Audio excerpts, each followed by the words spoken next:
This program is made possible by the support of Delta Dental, Quick Trip, Marshfield Clinic Health System, Wisconsin Counties Association, Wisconsin Hospital Association. Watch Wisconsin Eye on Spectrum Channels 995 and 363 and at wiseye.org.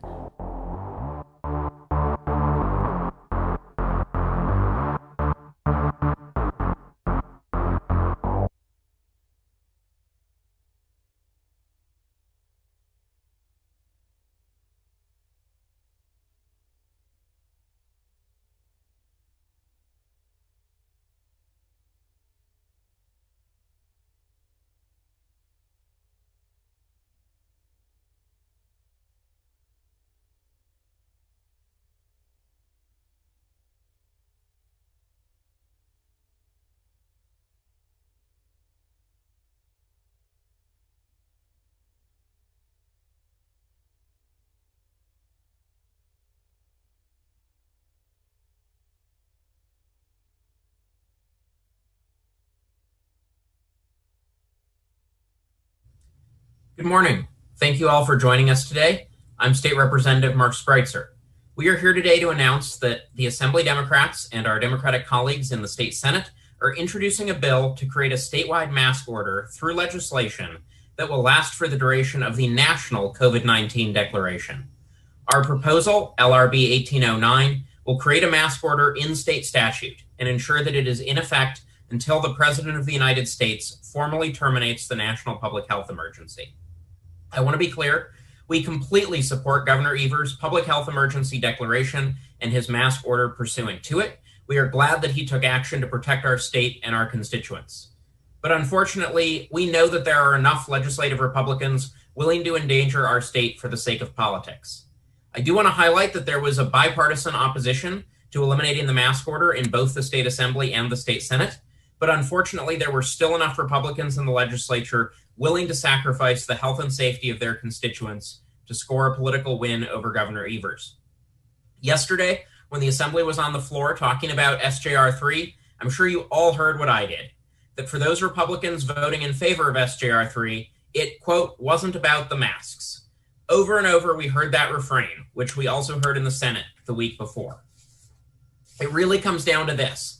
There was bipartisan opposition to eliminating, it wasn't about the masks. Well, I don't buy that. We heard those claims from Republicans, but as we repeatedly said on the floor, this really was about masks. But if that's what Republicans are saying, fine. No more excuses about process. No more complaints about Governor Evers trying to protect Wisconsinites from this deadly virus. If you don't want the governor to do this by emergency order, then pass a bill and do it that way. And so we're going to give our Republican colleagues the opportunity to do exactly that, because it's incumbent upon us as elected officials to do everything in our power to stop the COVID-19 public health crisis, not make it last longer. So let's take action, and let's do it today. As I mentioned earlier, our bill will create a statewide mask order in statute, and the order will be in place until the president terminates the national COVID-19 emergency. Wisconsinites don't want the back and forth of legislative Republicans fighting against the governor when he tries to protect public health. The health of our constituents and of our state is too important to continue letting politics interfere with doing what is right. If our Republican colleagues want to actually do something to address the COVID-19 pandemic, then here's another avenue to get to yes. So let's pass this bill immediately. With that, I'd like to turn things over to Representative Jimmy Anderson. Thank you so much, Representative Spreitzer.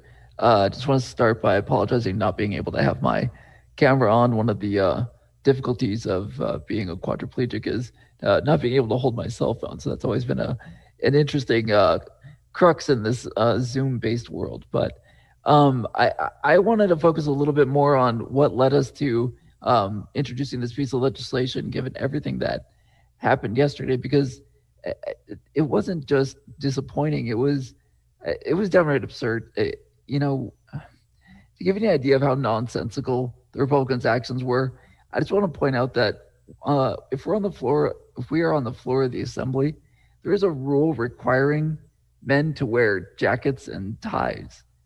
And the idea that the cloth that we would be wearing on our backs and around our necks for nothing more than fashion's sake is somehow more important to mandate than the cloths we should be wearing over our faces to keep each other safe is just downright asinine. And look, there's no doubt that Republicans recognize how dangerous this pandemic is. As many of you remember, I had to fight tooth and nail to get disability accommodations to attend committee hearings telephonically.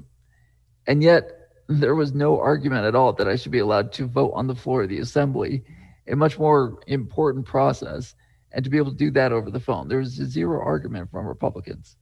And trust me, I appreciate the opportunity.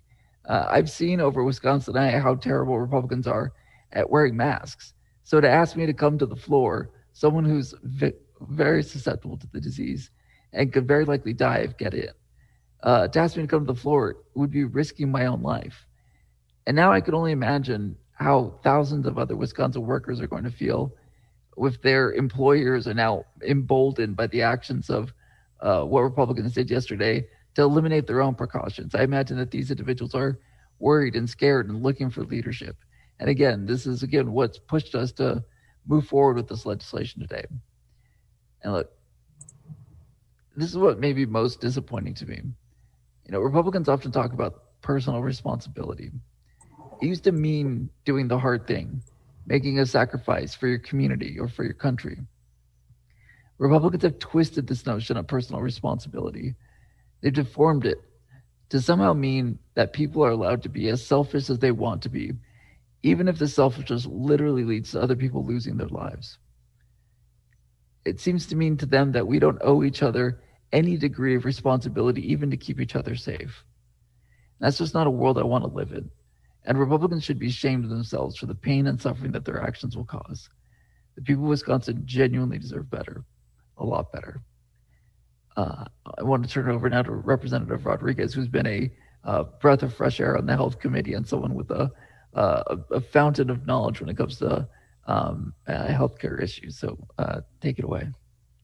Thank you, Representative Anderson. I'm a nurse. I'm an epidemiologist. I've worked for the CDC doing national and international outbreak investigations. And, the science on masks is settled. We all received a letter from the Wisconsin Medical Society outlining the evidence of why masks work.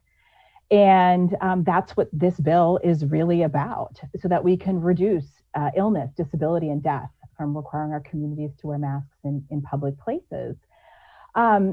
We just have limited tools in our toolbox right now to protect each other from COVID-19, and masks are just critical to that, protecting our families, our friends, our communities. I really take to heart what Representative Anderson said, that this is part of why we live in a community, which is to take care of each other. My mask protects you, and I think sometimes that gets lost in the understanding, is that my mask protects you and your mask protects me. And so that's why we have to make sure that we're masking in these public places. And that's how we protect our nurses and our doctors, our waiters and our waitresses, our police officers, our grocery store workers. That's how we keep kids in school, keep our teachers safe. I have 2 children that I want so badly back in face-to-face school, and masking and vaccination is the way that we get there. I became a nurse to help other people, and I became a public health nurse to help my community. And I ran for office so that I could make the lives of people in Wisconsin just a little bit better. And that's what I guess is so disappointing to me about this effort by the Republicans to repeal this mask mandate. Is this how they want to use the political power that they have? Do they want to make lives better for people in Wisconsin, or do they want to make lives a little bit more difficult? We want to protect lives and save livelihoods, and that's what this mask legislation does. I just think as we move forward, that having this mask legislation, having the public health emergency that the governor has already completed, this mask legislation gives us another way to work with the Republicans moving forward to say, how do we protect our communities just a little bit better? And so I hope as we move forward that the Republicans will come together with us on this, and this will be a bipartisan solution so that we can protect everyone in our community, especially our most vulnerable. So I'm going to turn it over to Senator Erpenbach to talk a little bit more about this. All right, thanks, Sarah, and good to see everybody.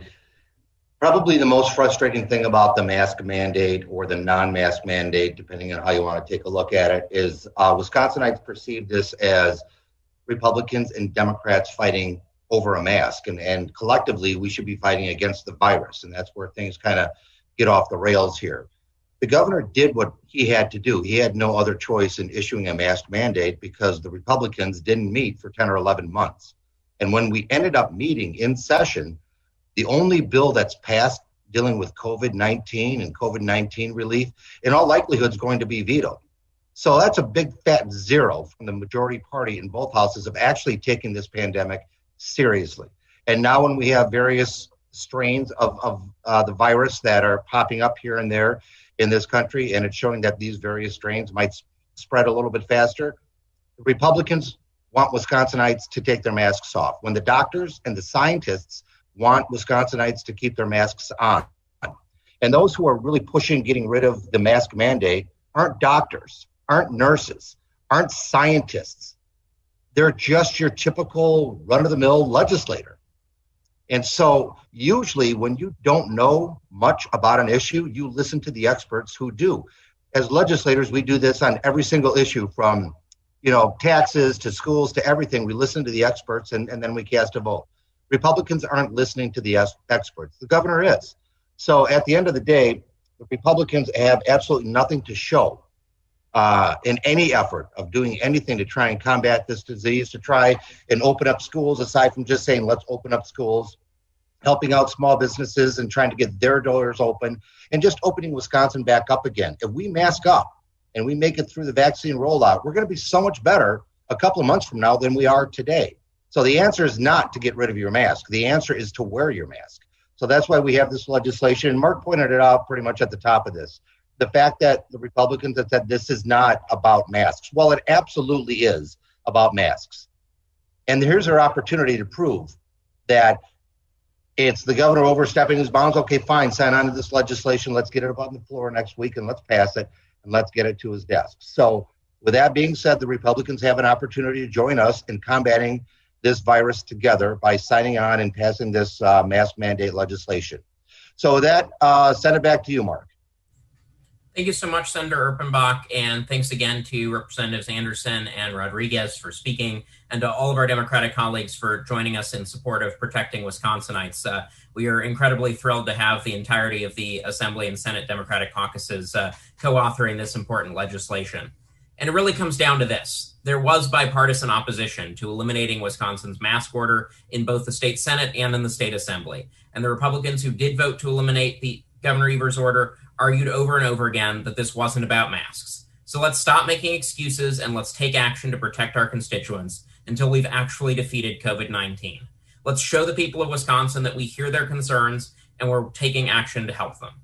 We will now take questions from the members of the press, and I will hand it over to Shinya to field questions.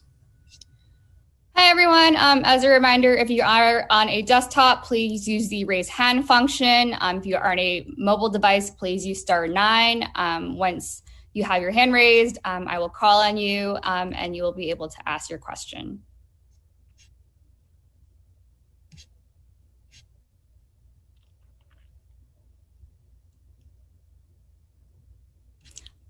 Erik Gunn from the Wisconsin Examiner. Erik, go ahead. Yeah, I have a question about after the Assembly vote yesterday, some of the Republicans who voted with you all, and as well as the Senate Majority Leader, who obviously did not vote on the same side, all urged that the state Supreme Court should issue a ruling on a case it heard back in November that addresses whether the emergency declarations the governor has declared are a unilateral extension of the first one or standalone events that he can legally declare on his own. I'm wondering if anybody has any ideas why the court hasn't issued a decision in the 3 months since it's heard the argument, and whether you all agree whether it should move ahead and settle that question or not. Thanks. Obviously, none of us know what the state Supreme Court's reasoning really is, but I suspect some of it may have been that they knew the legislature did have the power to engage in this process if it really wanted to. And of course, we saw for months that our Republican colleagues were complaining about what Governor Evers was doing, but weren't interested in coming in and taking votes one way or the other to actually be part of the process of governing. And so certainly just because they can vote to end the mask requirements doesn't mean they should. And thankfully, some of them joined us yesterday in voting no, and the last week in the Senate in voting no. But the bottom line is the legislature has a role to play in this process, and I certainly don't think the role it's playing right now is a productive one, but the fact that the legislature didn't meet from last April all the way until this January, I could certainly understand the state Supreme Court saying, look, legislature, if you want to have a say here, why don't you show up and do something? And at the same time, Eric, it really doesn't matter what the court says, because whatever they say, the pandemic is still going to be here. The issue is masking up in Wisconsin. And as Mark pointed out, Republicans didn't do anything about this except go to court. And we all know you can't beat a pandemic in court no matter what the ruling is. So at the end of the day, if they say the governor overstepped his bounds, fine. We still need to mask up. If they say the governor didn't overstep his bounds, fine. We still need to mask up. What the Republicans are looking for isn't in the Supreme Court. It's with what the scientists and what the doctors have been telling us all along, and that's to wear a mask.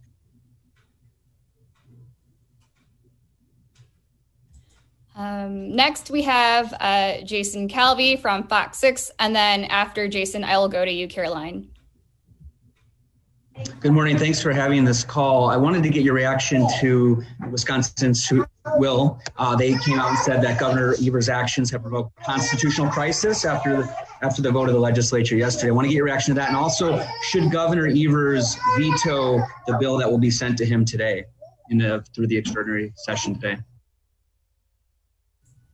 Well, there's no constitutional crisis. The procedures around emergency orders are laid out in statute. There is nothing in statute that limits the ability to issue multiple orders. Obviously, we have a very political state Supreme Court, and so they may or may not agree with that. But if you read statute, there is nothing in there that limits that. And so Governor Evers has been doing everything he can to try to protect Wisconsinites. But our goal with this bill is to sidestep that conversation and focus back on the real issue, which is protecting Wisconsinites with a mask requirement. We want to depoliticize this issue by tying things to the federal emergency order, which we expect to be ongoing until we have beaten COVID-19. And that is certainly what we hope our Republican colleagues will join us in supporting immediately. The challenges with AB1 is that while the Senate came up with a compromise version with the governor that nearly everybody voted for on a bipartisan basis, our Assembly Republican colleagues keep stripping that compromise out and putting things back in that would not help us fight this pandemic and leaving things out that are desperately needed. There is simply not nearly enough in this bill to help families and small businesses and our healthcare heroes who are struggling with this pandemic every single day and are waiting for relief. And we need to pass a bill that will actually get them the relief that they need and deserve. Is it a first step? I mean, could he sign it just as sort of a first step to get some things moving in Wisconsin again? Well, he had a deal with the Senate Republicans. The Senate Republican leader sat down with the administration, and they came up with a deal that a lot of us on the Democratic side in the Senate voted for. If Robin Vos chose not to come to the table, that's his fault. That doesn't mean you take an agreement between a Democratic governor and a Republican majority in the state Senate and just bog it down with all sorts of things that don't belong in there.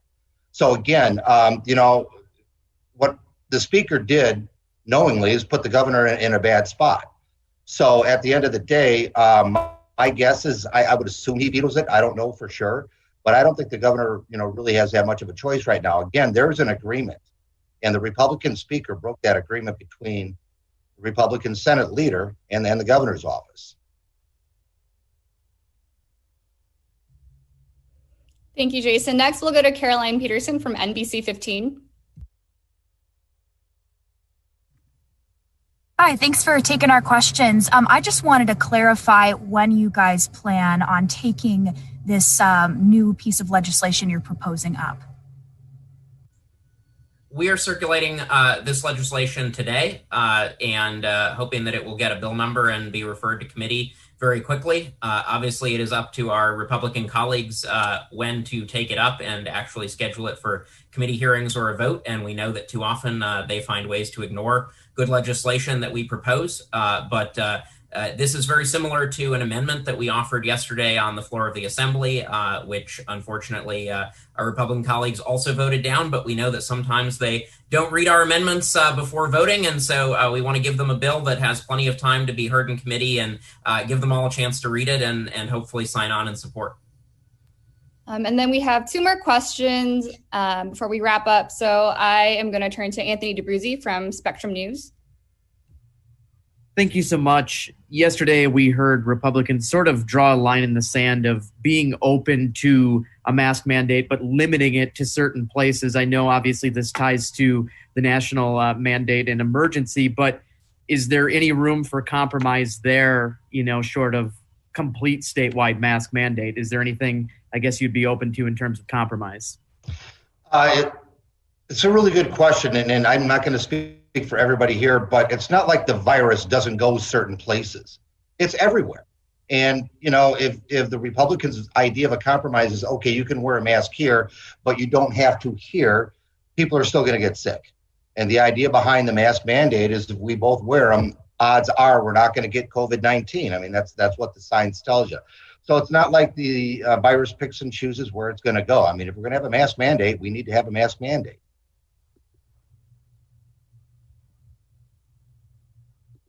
Thanks, Anthony. And then our last question we'll take is from Jessica Van Ingeren from Up North News. Yes, can you hear me? Yes. Yeah, thanks for taking my question. My question is actually a bit off topic, and it's for Representative Stubbs. Representative Stubbs, I wanted to ask you a question to get your thoughts on news that broke the other day about the racial task force. Your thoughts as far as the effectiveness of this going forward, of the task force itself. Thanks.